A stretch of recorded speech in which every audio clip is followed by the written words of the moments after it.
From Kansas State University, this is Agriculture Today. Eric Atkinson with you. Coming up today, K-State's Curt Thompson reports that K-State's new 2018 Chemical Weed Control Guide for Field Crops is now available to you producers. Curt talks about how you can use it to plan your weed control programs for the upcoming growing season. Also today, K-State's Gregg Hadley reflects on extension activities and accomplishments in Kansas over this past year, and he'll talk about what stakeholders around the state have been telling him at local listening sessions about extension education objectives in 2018. And for this week's horticulture segment, K-State's Jason Griffin goes over the steps to successfully planting a live Christmas tree after the holidays. All this and more next on Agriculture Today. While many people know hunger is an issue in developing countries, it is also a problem in our own backyards. In 2010, 1 in 7 Kansans struggled to put adequate food on the table. 2 K-State research and extension programs are tackling this problem. The Family Nutrition Program and Expanded Food and Nutrition Education Program reach thousands of Kansans in more than 70 counties. They learn how to eat healthy with a low budget. For more information about these programs, visit ksre.ksu.edu. Thanks for tuning in. This is Agriculture Today.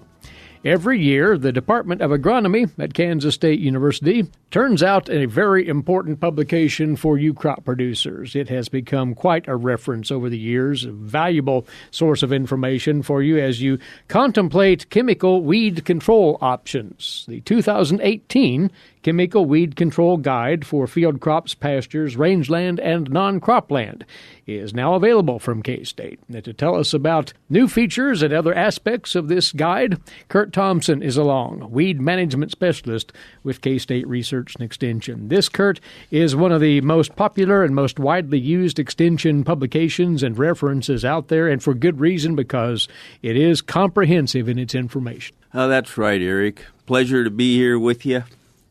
But you do hit that right on the nose. This particular publication, we print about 9,000 a year. And at the end of the year, we're always kind of scrambling to find just a few extra to hand out to people that are still looking for the last year's guide. And so the 2018 guide is online, which is probably the earliest that we have been able to make it online. And those of you that are tech savvy and have the iPads and your phones, that you can download a PDF. It's searchable. Some of those folks use that electronic form of this weed guide very efficiently. The rest of us that like a hard copy, we've got to wait till about the second week of January before we'll get these back from the printer. But it will be out there in printed form very soon now. For those who have not utilized the Chemical Weed Control Guide before, Curt, just a brief outline of what it provides. Again, it looks specifically at product performance for whatever weed control task is at hand. Yeah, there's a whole host of good information in this weed guide.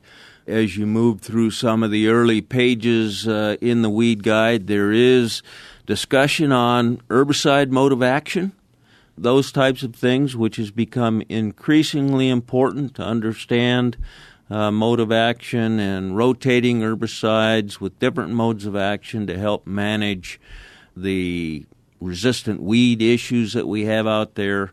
A year or so ago, we implemented a new system within the guide where there is a number in parentheses following all the active ingredients which indicate the mode of action.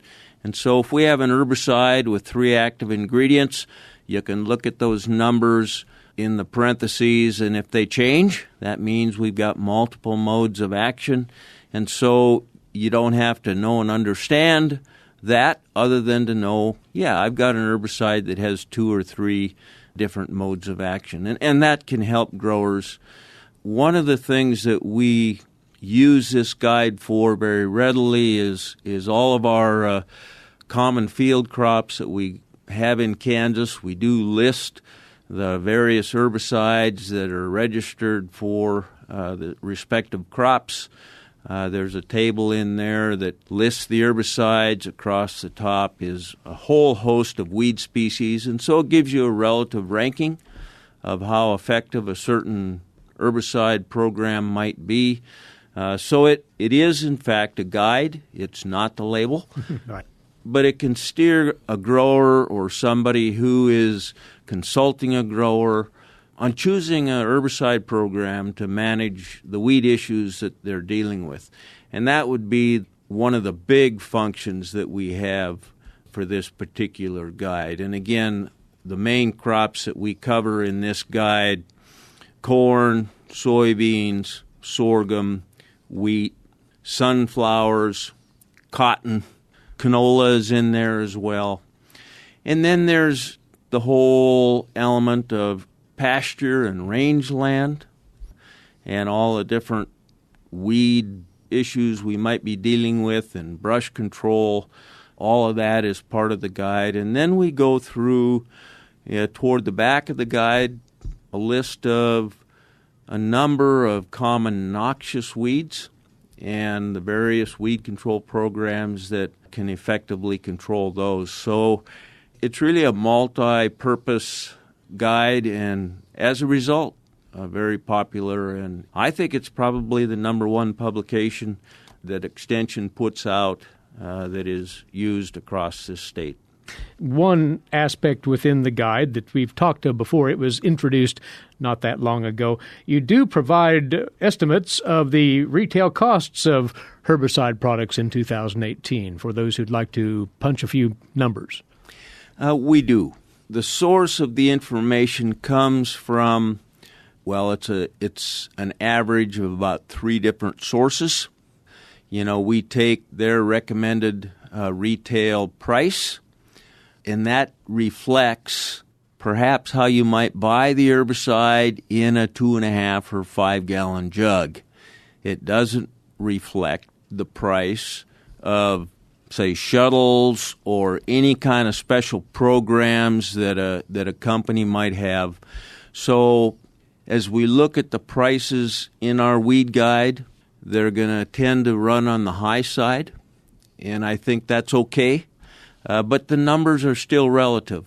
Comparison purposes, for equal comparison footing purposes, an herbicide that's going to run you $2 an acre or $30 an acre, those numbers aren't exact, but you see that relative ranking, and that doesn't change in our guide. The cheap ones are still cheap, and the expensive ones are still expensive. And again, it is a guide.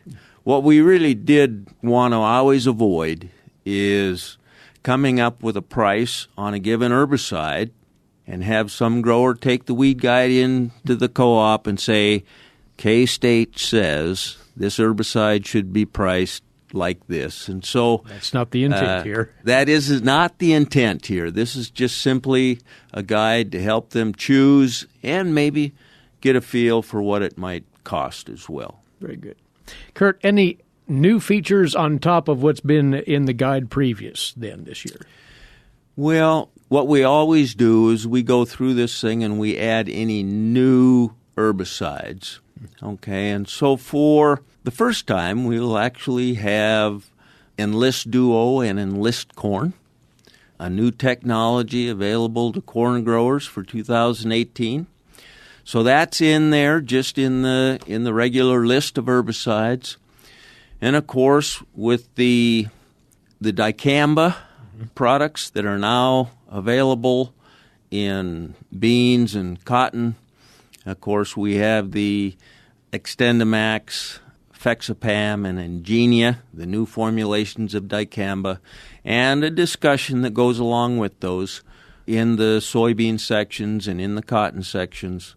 We also have the Enlist Cotton in the cotton section as well. So there's some new technologies. We do have a discussion in there for Zest, which is the product that we use in Inzen sorghum. And we've always been thinking, okay, we're going to have an Inzen sorghum hybrid. That's still lagging just a little bit, but that information is in and available in the guide this year. And if producers hadn't realized it by now, all of this performance analysis and data is research-based, field trial-based. It is exactly that. We also intensively read labels, and so we try to also include sometimes statements that are pretty critical coming directly out of the label to help growers out as well. It is a terrific source of information. And Curt, right now, folks can go online and access it. What's the easiest way to go about that? Well, you can put a few things into your search engine, and you can put in just like KSU Weed Control Guide. That will very often pull it up. Part of the URL is Chem Weed Guide. Okay. One word, ChemWeedGuide. Searching for Chem Weed Guide will also pull it up, and that'll allow you to access, again, the PDF for this weed guide. Very easy to get to by simply searching. Any of those key words or phrases will get you there. You can go to bookstore.ksre.ksu.edu and track it down there as well. All online, but once more, the printed version will be out quite soon for producers. So, Curt, they can capitalize on it that way as well. But by all means, take advantage of the information. The 2018 Chemical Weed Control Guide for Field Crops, Pastures, Rangeland, and Non-Cropland, fully updated and ready for your use, producers, as we get into this new year. So, Curt, once again, congrats to you and your team for the hard work that goes into pulling this together, and we will talk again soon. Thank you. Thank you. Curt Thompson is a weed management specialist with K-State Research and Extension. Agriculture Today is back after this over the K-State Radio Network.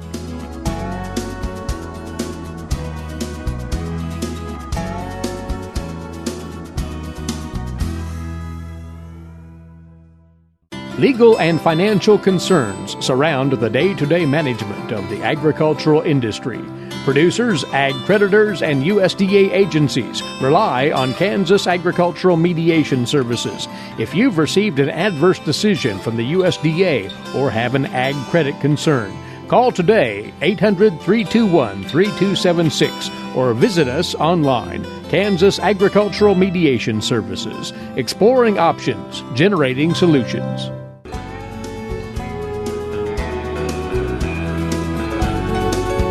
You are tuned in to Agriculture Today.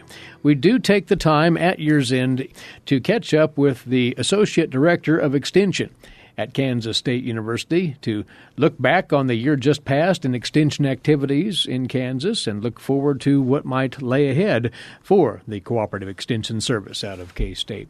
Joining us, and for the first time officially in this capacity as Associate Director, Gregg Hadley. So, Greg, in arrears, congratulations on the appointment. Thank you, Eric. Of course, you've been involved with Extension out of K-State for some time, but what do you see as some of the high priorities that you've undertaken in this relative short time that you've been in for 3 or 4 months now? Oh, I think that the biggest priorities, even though I was in Extension leadership before and know the system, you still don't want to take for granted that you know and understand everything. And so my biggest thing has been getting out with constituents, getting out with our colleagues, and trying to find out what they feel is important with regards to what are the major issues in their counties, in their districts, in their communities, or in society in general, things that possibly Extension could help with. And so that has taken quite a bit of time these first few months here. You are just back from such a circuit, various places around Kansas, right? That's right. Last week I did 9 listening sessions in 3 local units. All throughout Kansas? We have been doing them all throughout. We've been on the west side of the state. We've been in the southeast, and then we've been in the north central and the northeast. So, yeah. We've been going across the state, also having some special internal listening sessions as well with some external stakeholders as well. So, in a nutshell, if that's possible, what are you hearing from constituents out there? Well, I think that some of the, what I would call the bigger issues that we've been hearing a lot about, one is health issues out in the country and in our cities. That's a major issue.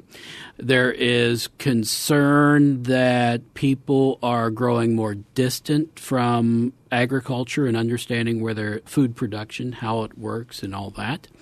And more systematically, or maybe I should say more socially, there's concern about the divisiveness of just society in general. Some people call it bipolarization of society, issues like that, as well as intergenerational differences. A lot of concerns about extension reaching out to, I don't necessarily want to say a generation, but that's probably applicable in a lot of senses, but all of those who do not want to receive extension-type information the way we have traditionally done it before. And so we got our traditional audiences that come to meetings, want to learn in that face-to-face format. Then we got these other audiences, maybe due to preference or maybe the time constraints of family, that really want to learn more from a technological style model. You know, if they like the first 2.5-minute educational video, you may have them for 10 2.5-minute videos, but they're not going to open up a 23-minute long video initially. So outreach methods. Very much exactly. Key here. Yeah. When you hone it down to agricultural matters, are there particular issues that extension cooperators and constituents out there are expressing to you, Greg? We know about the tightness of the economy, obviously. Anything that comes to mind there? I think when you're looking at the economy, we are given major props for doing a good job on that. Last winter especially, there was a big series on that. There is growing concern about the psychological and emotional toll that's playing on our society as well. And so that was a major concern regarding the ag economy issue. Other things that pop up are kind of more the traditional as far as advancing our seed quality, keeping on and advancing on the pesticide front, on the livestock front. But the other thing that we get major props on are for those things that nobody really addresses very well. And what I mean, private industry. So the veterinary feed directive, all of our work that was done in that, we were kind of getting patted on the back for that, and navigating kind of those gray areas where people need information, but it's not readily available. Now, it's worth noting that these listening sessions are hardly over. As you look into the new year, you have many more of these on the agenda, right? Oh, yes. We've got a lot more that are coming up. I can think of probably about 3 or 4 more in January. But what we hope to do is take all this information that we're gathering from the listening sessions and then unveil them in our partnership meetings, which is the meetings that Extension Administration has with our K-State Research and Extension local units and their boards. And so that we can talk about them, see where we have some common issues of concern across the state, and then start talking about, okay, how do we address those issues as extension professionals and as an extension system. And what drives all this clearly is feedback from the public. Feedback from the public. So you would heartily encourage people listening today who would like to share thoughts on Extension's direction locally or otherwise to take part in these listening sessions and provide that input. That's right. We definitely need people there. And it doesn't matter if you have a great deal of knowledge or that you use Extension quite extensively. Mm-hmm. We would also like to hear from people who haven't used our services or haven't gone to an extension education program in years, we would like to see what your input is, and maybe then we'll be able to come up with something that interests you. Or maybe we already have and you just don't know it. And so everybody's invited. The door is open, if nothing else, through their local extension offices as well. That's right. Yeah. That's right. Looking ahead to 2018, in other respects, what are the challenges for cooperative extension out of K-State? Well, as usual, one of the major concerns is funding. This year we had a little bit of a setback, and so we are trying to deal with that issue. The other things that, though, on a more programmatic side that we are launching, and we are always constantly looking to improve our 4-H and youth development programs, and our new department head for 4-H youth development has been going throughout the state as well, trying to look at things that uncover issues that we can improve upon. And I think he's doing a great job with that, and we'll see improvements in that area. On the Health Grand Challenge, our Family and Consumer Sciences program area, they are doing a great job of launching an initiative called the Culture of Health that really goes around and works with communities to discuss their health issues and bringing them to the forefront, and developing programs that help them address those issues as well. And, of course, on the ag side and the water side, we're always looking at different issues there, and we'll continue to do so in being increasingly relevant in those areas. I think especially when we're talking about the farm economy as well and the mental, emotional toll it is playing. I expect us to see some new programs out there to help with those issues as well. So as we roll into this new calendar year, it's seemingly fair to say that cooperative extension out of K-State and here in Kansas is on pretty good footing right now. Budgetary issues considered here, but beyond that, program-wise, in pretty good stead?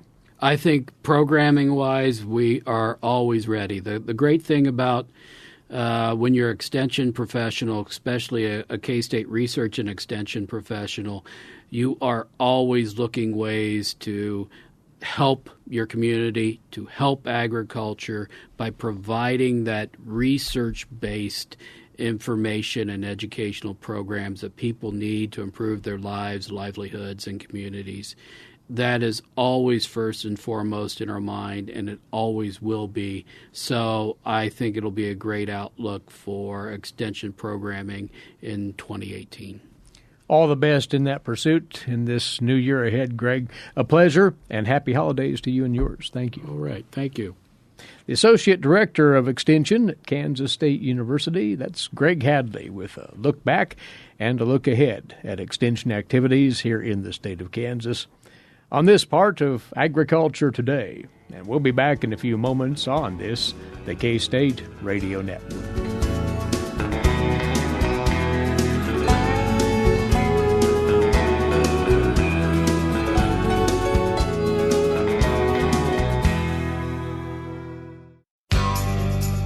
Did you know every Kansas farmer feeds 128 plus people? Kansas farmers are hard workers, dependable, authentic, and sensitive. Not only do farmers put food on your table, but they put clothes on your back and fuel in your car. For more information about Kansas farmers, visit K-State Research and Extension online or stop by your local extension office. This message has been brought to you by the K-State Animal Sciences Leadership Academy participants.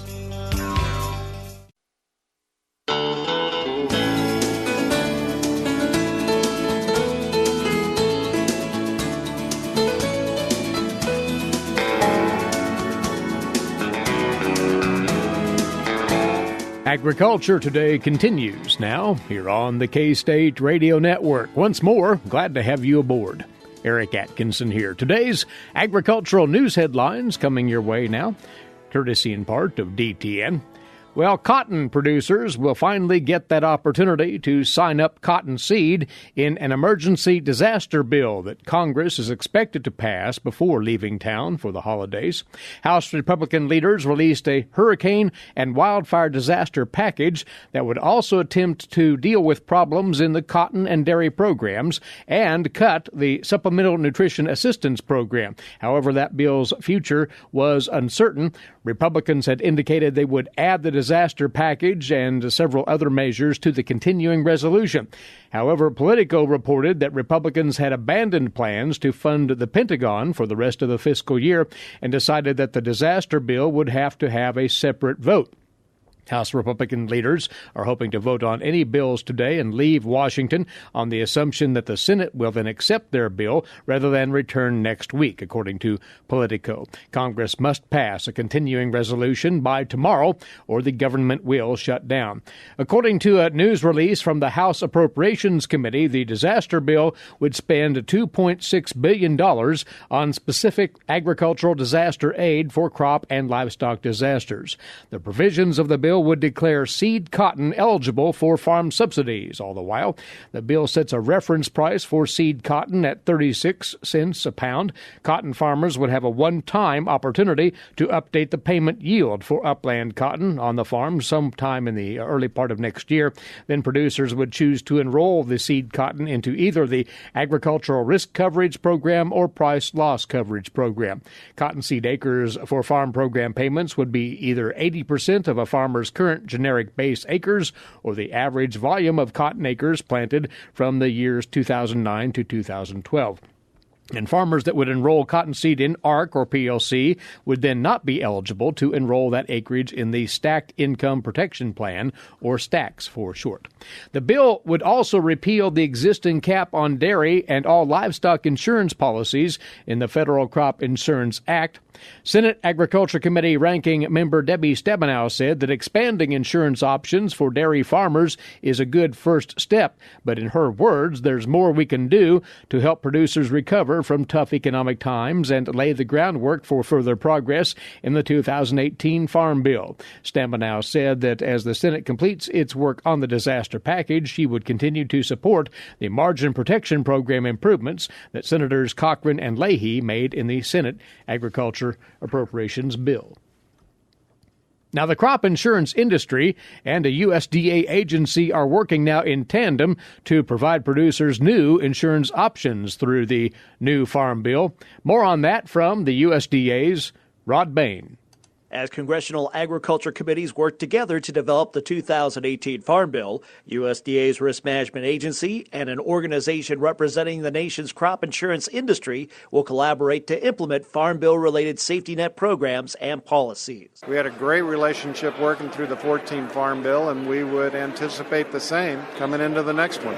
Tom Zacharias of National Crop Insurance Services says partnership between his organization and RMA was instrumental in implementing new crop insurance products from the 2014 Farm Bill and making them available to producers in a timely fashion. We rolled up our sleeves and took supplemental coverage, yield exclusion, beginning farmer, all those provisions one by one, and got those into the system and put them in place. Noting, for example, that supplemental coverage option was in place for major commodities within a year after the 2014 Farm Bill became law.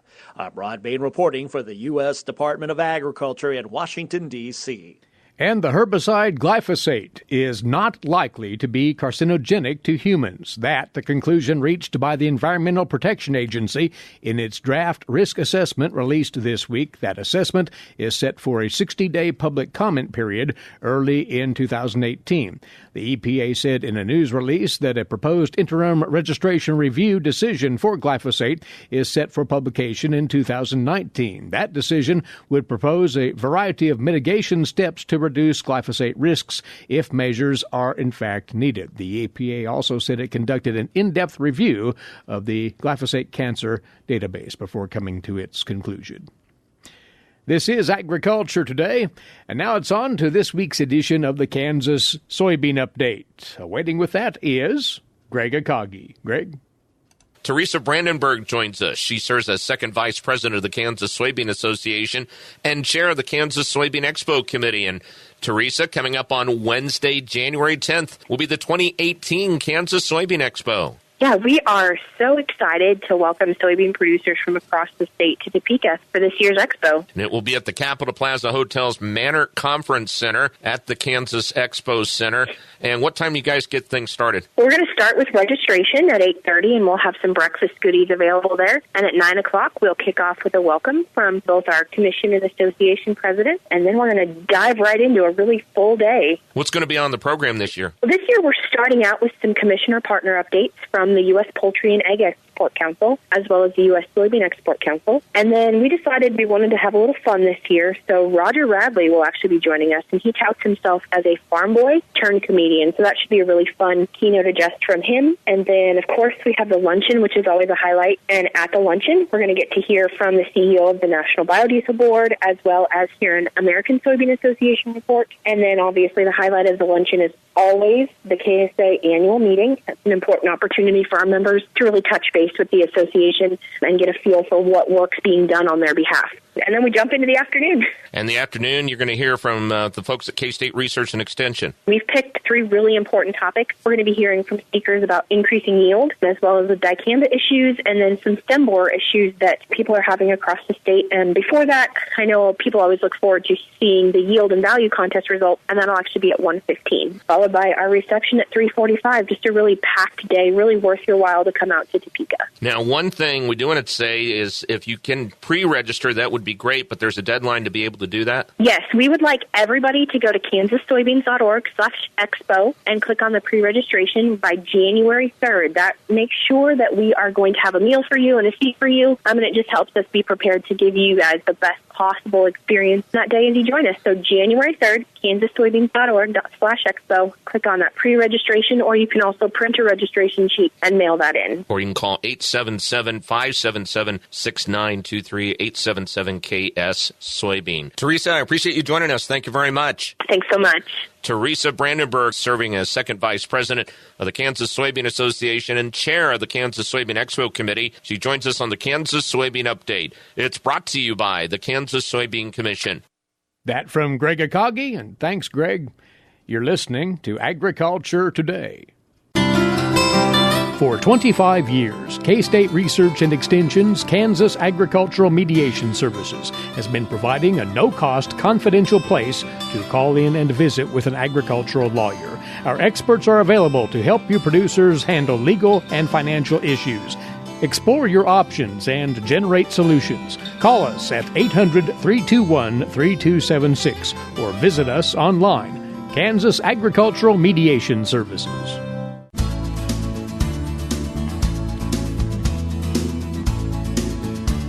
This Agriculture Today closes out on the horticulture scene, as we always do on a Thursday.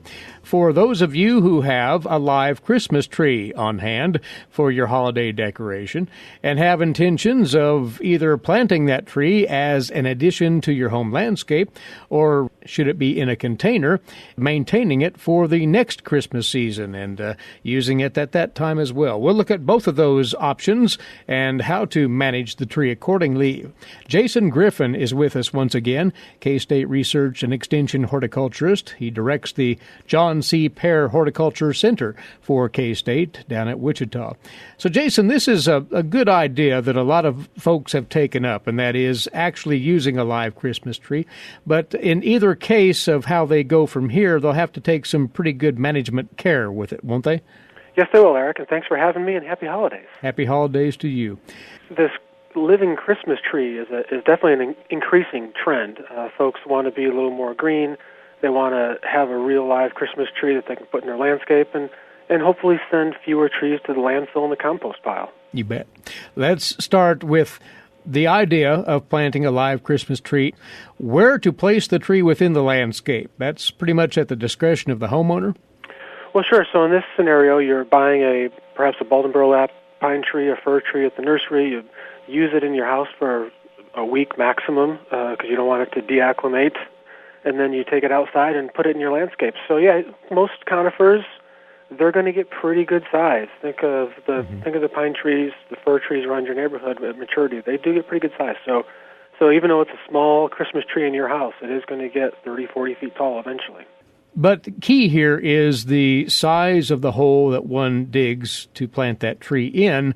You don't want to limit that too much, right? That is true. That's one of the biggest mistakes that people make. Digging a hole is difficult, especially if you're trying to do it in frozen ground. So this is obviously something you'd want to do when the ground is not frozen, if we get a warm spell.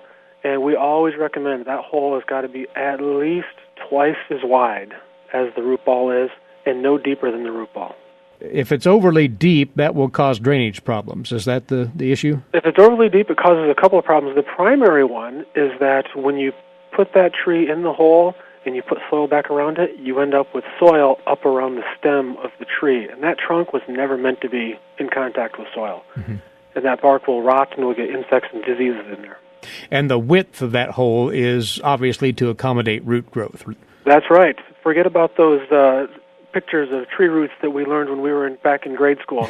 Tree roots grow horizontal, not down. So they want to stretch out, not down. So one has dug the hole. They place the tree carefully in the hole, making sure that it's upright, and then cover up that ball with soil. Being careful not to pack it too tightly, how does one handle that? Well, there's different schools of thought on that. When we plant our trees, I like to put the soil around it about halfway and then water it and let the water settle that soil in, and then finish backfilling the hole and water it again. And then, once you've backfilled, do you want to mulch that tree? Absolutely. Especially this time of year. We want to keep that root ball, obviously it's going to be below freezing, but we want to keep it from freezing too deeply and actually killing the roots. So that mulch acts as a beautiful blanket to sort of insulate the root ball from rapid temperature fluctuations. An extra thick layer of mulch then? Well, we wouldn't say extra thick. We say normal thick. No more than 4 inches, but probably in that 2 to 4 inch range. And then to assure that the tree is sturdy while it gets settled in, you surely should stake that tree, should you not? Especially this time of year. Those roots aren't going to start growing probably until spring, so we need to hold that tree from Mother Nature blowing it over. Yep. 2 stakes, 4 stakes? The jury's still out on that. Some people prefer the 2-stake method. I prefer the 1-stake method. A stake that you drive in by the trunk at the base. You drive it into the soil. It's on a 45-degree angle, and tie that trunk to the stake. And watering will be required as long as it stays dry for a while, even here in the wintertime, right? That is correct. Those evergreen needles, when that sun hits them on a nice 40, 50-degree day, those needles warm up and they start to transpire water. And if the root system doesn't have access to water, that's when you start to get those brown needles and you get some winter scorch. So wait till a day when it's warm, when it's above freezing, you think the soil is not frozen, and give it a nice drink. And that would be in the form of a slow, deep watering. That is correct. Too much and it just runs off. And fertilization. Do live Christmas trees require much at this time of the year? At this time of year, I would say no. Fertilizer has to be taken up actively by the plant, and those roots are not actively growing until the soil temperature is up above 40 degrees. So wait until springtime, basically. Wait until spring, that's right. Well, those are some steps to follow as far as planting a live Christmas tree, once again, in the landscape. There's this other option that some folks have gravitated toward, you mentioned, Jason, and that is raising a smaller pine tree or fir tree in a container with the idea of leaving it in that container through the year until next Christmas time. That is correct. This would work for people who obviously don't want a large Christmas tree, or perhaps they're in an apartment and they don't have a landscape to plant the tree into afterwards. So you can go to your nursery, you can buy a dwarf conifer, you can buy something like a Bosnian pine, which doesn't grow very fast. You bring it home in a container, you use it as a Christmas tree, only for a week to 10 days, again, because we don't want it to warm up too much. And then you move it back outside, and you let it go through the winter, get its cold acclimation, and you can use it over and over again, year after year. Watering, same questions there. Yes, those potting substrates are more porous, and they do tend to dry out pretty quickly. So nice, even moisture all year long. It will be required. And typically these dwarf conifers, will they or will they not require repotting into a larger container at some point? Yeah, every year, perhaps every other year, you'll need to bump up the container a little bit larger size. We'd like to take them out of the container, maybe shave the roots a little bit, shave some of the roots, the root ball, and then repot it into a slightly larger container. But through some relatively elementary management steps, one can preserve those trees fairly well, it sounds, Jason. For a few years. Eventually you'll run out of the natural lifespan of a container tree, but you should be able to get several years. And then could they perhaps go into the landscape as well at some point? Absolutely, yep. Then when you're done with them as a potted Christmas tree, they can go right in your landscape. So there's a concept to consider if you haven't pursued that is the container-grown conifer as a Christmas tree. Anyway, either of these are excellent options for celebrating the season. Hopefully folks have done so, and these have been steps to take as far as managing the trees after the holidays are over. Jason, we appreciate your time right here, and again, enjoy your Christmas and your New Year's. I will, Eric. Thank you, and I hope all Kansans do as well. That's Jason Griffin. He is a horticulturist for K-State, and with some thoughts on live Christmas tree management post-holiday on this week's K-State Horticulture segment. That closes out today's edition. Thanks for tuning in. Eric Atkinson here for Agriculture Today over the K-State Radio Network.